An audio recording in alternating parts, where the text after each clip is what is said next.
शीत दिन रे घारिला बात्या भय ओडिशा प्रबल वर्षा संभावना।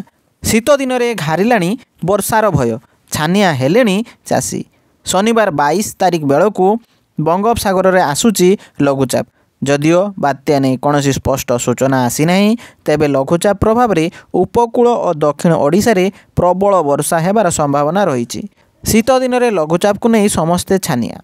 बंगोपसागर में आज घूर्णिबलय सृष्टि होईची। 22 तारिख बेलू लघुचाप 24 रे अवपात और परवर्ती 3 दिन मध्य अधिक घनीभूत होगापाई पाग अनुकूल रही।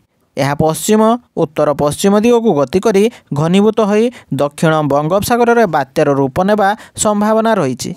बात्यार संभाव्य गतिपथ नहीं कौन स्पष्टता एवं सुधा पाणीपाग विभाग स्पष्ट करना। पाणीपाग विशेषज्ञों पूर्वानुमान अनुसार संभाव्य बात्या ओडिशा रे सीधासलख माड़ हो न पारे। यार प्रभाव में 3 ରୁ 4 दिन प्रबल वर्षा हो पारे।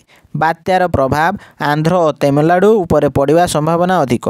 राज्य में केवल दक्षिण और उपकूल ओडिशा रे प्रबल वर्षा हो पारे। बिलरे एबे अधा पाचिला धान पड़ी। दिन केईटा मध्य अमल हेब। आ संभाव्य वर्षा को नहीं उपकूल चाषी छानिया होइचंती।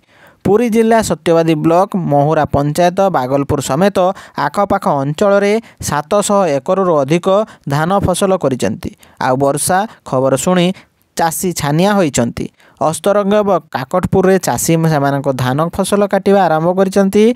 वर्षा और कहला पाग धान फसल को उजाड़ी देवार भय सृष्टि करिछि। लघुचापर प्रभाव केते रहिबो, बात्यार रूप नेबा ना नहीं से नहीं पाणीपाग विभाग पूर्वानुमान करिनाही। किंतु उपकूल रे वर्षा को नहीं चाषी चिंता बढ़ी जाइछि।